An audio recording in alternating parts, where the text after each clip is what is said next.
Hello there. Dr. Bill Crawford here, psychologist, speaker, author of 8 books, host of 2 PBS specials, here again to bring you another tip on how to help you create the life you want.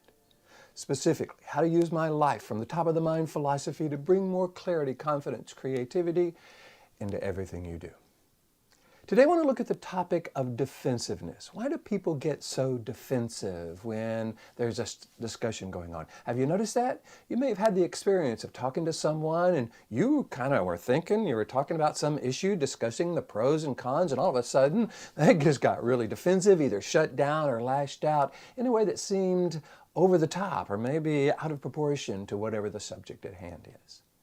In order to understand what's going on here, we have to understand how people respond to a difference of opinion. Because in my humble opinion, people who get defensive aren't just defending their position, they're defending their judgment. They're defending themselves. You may have seen this in social media sometimes when people are kind of talking about a different political perspective. Again, it's not about the pros and cons. It's about, do you value my judgment? Are you telling me my judgment is wrong? That's why, by the way, when we criticize anybody's spouse or choice of boyfriend or girlfriend, they get really defensive because we're not just really talking about whether or not this is the right person for them. We are criticizing, in their mind, their judgment. And when that happens, for those of you who follow my life from the top of the mind philosophy, you know this actually engages this lower 20% of the brain. So we've got the brainstem, we've got the limbic system, we've got the neocortex. Brainstem is the fight or flight response. Neocortex is where we have access to our interpersonal skills, problem-solving skills. That's what I call the top of the mind. This middle brain, the limbic system, is the part of the brain that's designed to keep us alive as a species.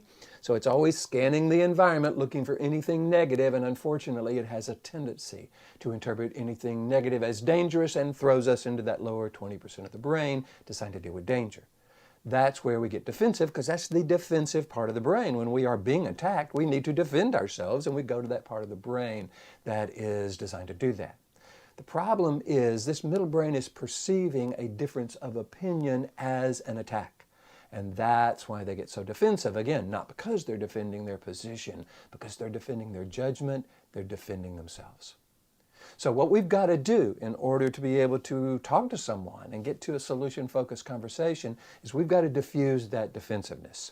The way we do that is with empathy. Now, a lot of people go, oh God, empathy, you guys, I've heard about it, I know it's a bit, but I don't like it because it feels like I'm giving in or it feels like I'm agreeing with them. So what I've done is I found another way of looking at that concept of understanding someone, and it has to do with martial arts. There's a martial art out there called Akita. And this particular martial art isn't about winning, isn't about defeating someone, it's about conflict resolution. I have found a description of that I think might be valuable. I want to read it to you.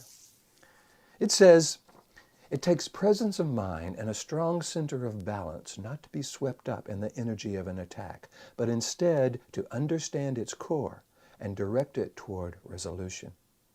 You are practicing Akita whenever you listen with curiosity to an opposing view or search for mutual understanding, respect, and purpose. Akita happens anytime you stop, take a breath, and choose a more purposeful state of being. It is a unique blend of power and grace. I love that last line. It is a unique blend of power and grace. It's kind of the yin and the yang. It's not just convincing someone. It's not just telling them how they're wrong and need to change. It's that power and grace. So if you truly want to resolve the conflict versus just need to be right, versus try to convince the other person that you're right, which, have you noticed, they often don't say thank you for sharing, they get more defensive. If you want to get past that, if you want to create solution-focused conversations with people, we've got to be willing to join with their energy, blend with that, and then become more influential by asking what I call a top-of-the-mind question, a neocortex question, a question that blends what's important to them with what's important to us and takes us into the future versus arguing about the past. This is what I teach. I go around the world teaching people how to become more influential in their conversations with others by practicing that art of verbal Aikido, by blending that energy. If you would like to learn this, if you think this would be valuable for your leadership team, those in your organization, All you got to do is go to my website, Ph.D.com, hit the contact button, let me know what you're interested in. Love to talk with you about this because this is part of my life from the top of the mind philosophy. It's all about understanding how the brain processes information, how to shift to the clear, confident, creative part of the brain, how to stay there regardless of the situation, and how to engage other people so that they shift from their resistant brain to their receptive brain, from that defensive brain to that more open, receptive brain where we actually can create a solution-focused conversation. If this is something you're interested in, give me a call, shoot me an email, let me know what you're interested in. Love to work with you about that. In the meantime, here's to you, bringing more clarity, confidence, creativity to everything you do, and I look forward to seeing you in the future.